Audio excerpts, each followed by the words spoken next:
What the heck? Ang weird. Kasi para akong nagmumukhang maputla, parang lumilitaw yung gray tone dun sa lippy. I don't like it. Sup fam, Vince here and welcome back to my channel. O diba apat na vlog na, ito pa rin yung suot ko. Well, alam ko na hindi naman kayo pumunta rito para tingnan yung suot ko, kundi para sa isang informative na review. So, in today's video, we are going to talk about another local brand. Actually, GLOFAM baby brand to dahil ang owner ay member ng GLOFAM community natin, and that is none other than Crystal Paris. And yung brand niya is called Tala Cosmetics. So today we're gonna talk about the Tala Cosmetics Powder Matte Tints. If you guys are interested, let's glow.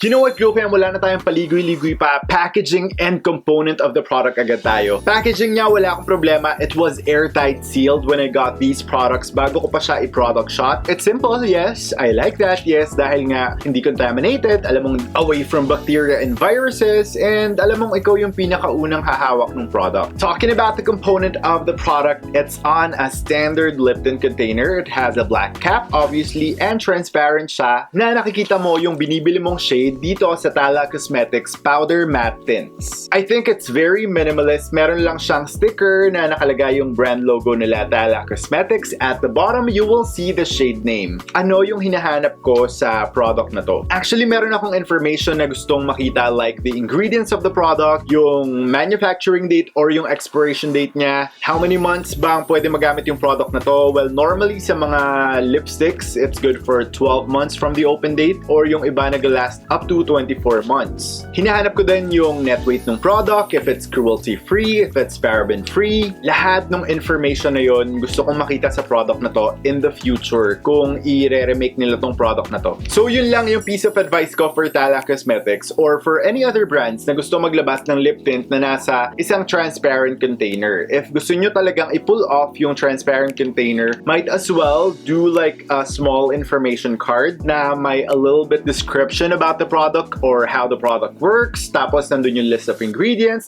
manufacturing date, expiration date, cruelty-free ba. Lahat ng information na yun dapat nandun para alam ng consumers nyo yung product na ginagamit nila. Now, talking about the pricing and the product availability ng Tala Cosmetics Powder Matte Tints, these are available on the social media accounts of Tala Cosmetics. This one originally retails for 100 pesos each, pero meron ako nakitang reseller sa Shopee na binibenta niya to for 89 pesos. Some other shades binibenta niya for 59 pesos. So I think naka-promo yon. I will put the link of their social media accounts on the description box below. Isasama ko na rin yung Shopee link kung saan ko nakita yung 89 pesos and yung 59 pesos na Tala Cosmetics Powder Matte Tints. So again, sabi nga nila lip tint daw to, pero looking at the product itself, I think yung opacity niya is more than your regular type lip tint. So I just can't wait na i-try out tong mga shades na to. They do have 5 shades in total. We are going to do some hand swatches para makita nyo talaga yung legit color payoff ng products ito. Being said that, we're gonna start with a shade Nova. So now, bubuksan natin tong product na to. By the way, it does have a doe foot type applicator. I think it's clean. Maganda yung pagkakalagay ng stopper niya. Hindi pressurized yung lip tint kasi yung ibang lip tint is sumasabog kapag binubuksan mo and medyo nagsistick yung product dun mismo sa body ng applicator. But this one, it came out so clean and it's only on the head or the tip of the applicator. Smelling the product, it smells like parang tutti fruity yung flavor niya. Matamis siya na parang nakakatakam na candy yung dating. So now let's do a hand swatch. This is how the shade Nova looks like on the hand swatch. Hand swatch pa ba to o arm swatch? Arm swatch na lang. Baka mamaya mabash tayo, hand swatch daw. Okay, ngayon naiintindihan ko na. Looking at the component of the product, iisipin mong sobrang solid talaga, like 100% opacity niya dahil sobrang compact yung product. Pero once you put it on the skin, makikita mo yung pagka-powder matte niya. The application looks very clean. It's not too makalat like Twitter. Charot. Not like any other lip tints. Kasi diba yung ibang lip tints, pag sinwatch mo medyo patchy or makalat, ito, it gives you an even application. It's so nice and ang ganda niya. Yun lang yung masasabi ko. It's a bit mind-boggling kasi looking at the shade on the component, it looks like light terracotta brown na may orange undertone. Pero if you swatch it on your skin, it looks like a deep peach na may pagka-salmon shade. Sobrang ganda ng shade na to, and I like kung paano lumapat yung formula dun sa skin ko. I'm so excited to try this out. It's nice. The next shade that we're gonna try is the Tala Cosmetics Powder Matte Tint in the shade Sarah. Sarah ang munting prinsesa. Let's do a hand swatch. On the component, it looks like a nude old rose shade. Pero tingnan natin, baka magbago sa ating hand swatch. This is how Sarah looks like. Oh, medyo light siya, pero yung magandang light. Ay, parang bit na bit ko to. It's very, very sheer, pero if you're gonna look at it, ito yung mga shades na if gusto mo ma-achieve yung lips na pinkish, yung mamink-mink, pero hindi mo gustong magmukhang sobrang naka-lip tint ka, ito yung shade na yun. Yung babaguhin niya yung parang tone ng lip mo, pero hindi ka mukhang sobrang naka-lip tint. Ang ganda! You know what? I wasn't expecting this kasi these products have been lying around my makeup station for a while now. For a couple of weeks. I think for a month na. Pero sobrang ganda pala niya. Grabe. I like it. I like this shade a lot. I have no complaints about the opacity of the product dahil nga tint siya. Pero on the hand swatch, so it looks so nice. Sobrang natural nito sa lips as in. Gusto ko siya i-swatch lahat. I-swatch kaya natin siya lahat. The next shade that we're gonna try is the shade Durie. This one looks straight up light terracotta brown. On the component, tingnan natin siya on the skin. Ayan. Oh my, ang ganda rin niya. Actually, it's very true to color. Kung ano yung kulay niya dun sa component, parang ganun din yung kulay niya on the skin. Not like the other two shades, pero sobrang ganda nito. I also like it. It's a terracotta brown. It's so warm. It's very summer. If you guys wanted to achieve that super sun-kissed look, tapos you wanted to keep your lips on a minimal side, I think this looks really nice. Ang lakas maka-beach vibe. The next shade that we're gonna talk about is the shade Riva. Riva has a deep personality. Ayan, medyo bordering to chocolate. Para siyang milk chocolate, pero this one has a red undertone on it. Tingnan natin kung ano yung kulay ng Riva on the skin.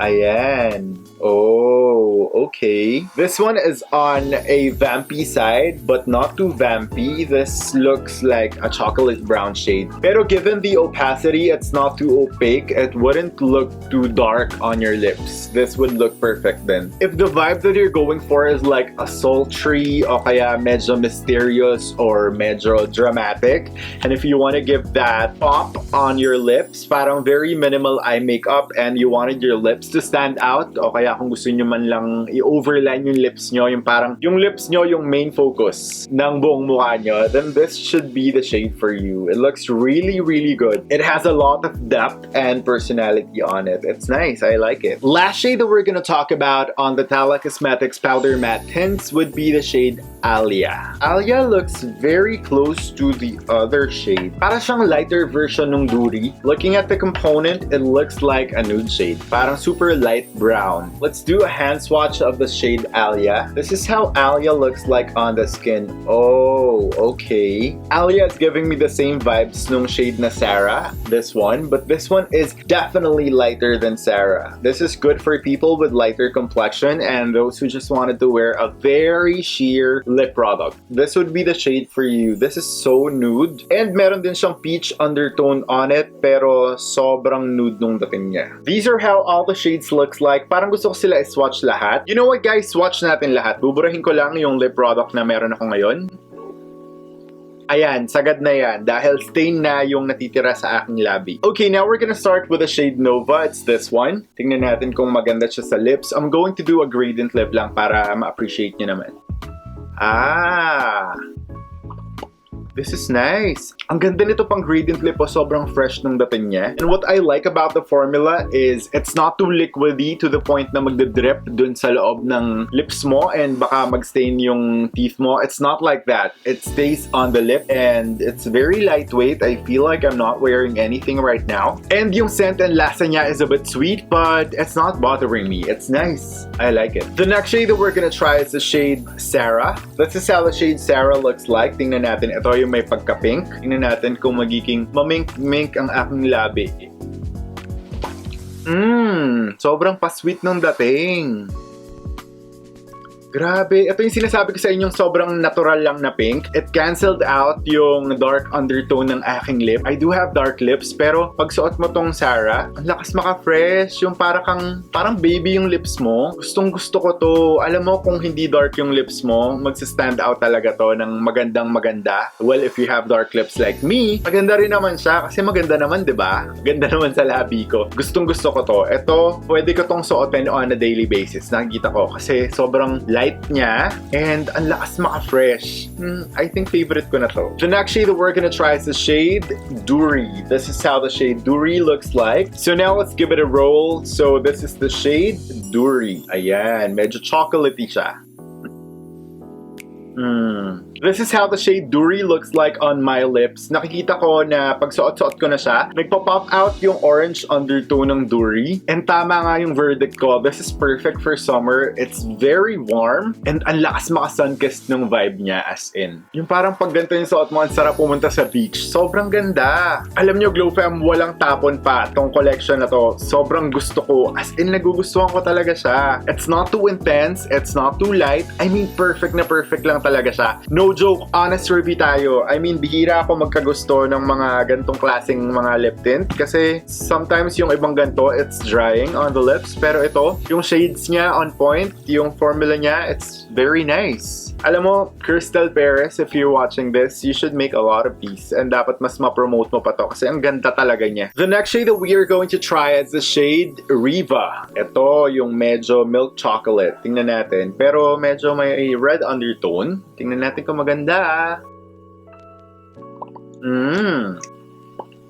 Alam nyo guys, kahit i-build up ko siya, hindi siya nagiging patchy. Sobrang ganda ng dating sa lips. It's not heavy on the lips, as in, wala. Pero ang ganda ng kulay. Look at this. Riva is their deepest shade dito sa collection na to. Pero it doesn't look that intimidating kahit na deep shade siya. Sobrang ganda para ng itsura. It's perfect for gradient lip. If you wanna wear it on a full lip, sobrang ganda. I was thinking na baka hindi bumagay sa akin yung Riva kanina kasi looking at it, it looks like a chocolate brown shade.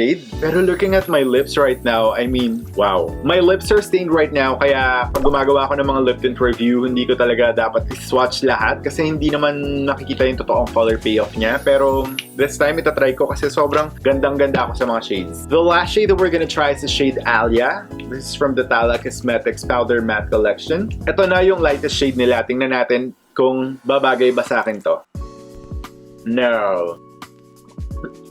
Ba't ganun? Ang weird niya. Sobrang, alam mo, ang mind-boggling to. I-explain ko sa inyo yung tumatakbo sa utak ko ngayon. Kapag nilalagay ko siya sa lips ko, sobrang light niya. Kaya napasabi ako nung no. Tingnan nyo. Ayan. Nilagay ko. Sobrang light niya sa lips ko. Pero pag nag-lip bite ako, sa sobrang nabablend yung kulay sa lips ko, nagiging even yung itsura niya and nade-distribute yung pagka-light ng color na to dun sa lips ko, leaving me with a super fresh looking lip. Like, paano nangyari yun? Tingnan niyo yung lips ko. Ang even ng kulay niya and nawala yung pagka-light na in-apply ko. Kanina ang light. Nakita niyo, diba? Pero ngayon, para siyang nag-blend na and ang ganda ng kinalabasan. What the heck? Ang weird. Pero ang ganda. I'm speechless. You know what, Crystal Perez? Hands down. Gusto ko lahat. Walang tapon yung shades na to. I wasn't really expecting this kasi nakatenga na to sa akin for a while pero hindi ko siya ginagalaw. Alam mo, sobrang speechless ko talaga. Pasensya na guys ha, pero sobrang ganda lang talaga nito. I don't know kung bakit hindi pinapag-usapan pa masyado tong product na to pero ang ganda niya. I wanna have a word to the owner of Tala Cosmetics. Crystal Perez, if you're watching this, you really have to push for this product. Kailangan mo i-improve to, not on the formula. The formula is definitely on point. I love all the shades. Walang tapon, and if I say walang tapon, as in walang tapon talaga. Super duper love them. I don't know kung anong klaseng formula to, pero it works on my lip. Even the lightest shade works on my lips. I'm wearing it right now, and I look gorgeous. Tingnan mo naman yung lips ko. Na-cancel out niya yung dark tone ng lips ko, pero it did not make my lips look parang super light. Tingnan mo, it looks natural na parang wala akong lip tint na nilagay, pero meron. And take note, that's the lightest shade. Normally, kapag nagtatry ako ng mga super duper light shades, I don't like it. Kasi para akong nagmumukhang maputla, parang lumilitaw yung gray tone dun sa sa lippy, pero this one, no. It's very, very nice. Remake the component. We need all the information. Yung mga sinabi ko sa'yo kanina, sobrang nice kasi talaga. Kailangan maging on point talaga to kasi I super love it. I have no words. Kaya guys, I don't know kung ano pa yung hinihintay nyo, kung ano yung nagustuhan yung shade sa lahat ng to. Bilhin nyo na, sigurado ako 110% hindi kayo magsisisi. As in, I'll put all the links that you need on the description box down below. I want to give a shout out to the other brand ambassadors of Tala Cosmetics. Hi guys to all the admins of Tala Cosmetics and to the brand owner. Congratulations on having a really, really good product. Kudos to you guys. Sobrang amazing. So what do you guys think? Ano yung pinaka nagustuhan yung shade sa lahat ng mga sinwatch natin today? Please let me know your thoughts. Sound off below. That's it for today's video, guys. Thanks for watching. I'll see you on the next one.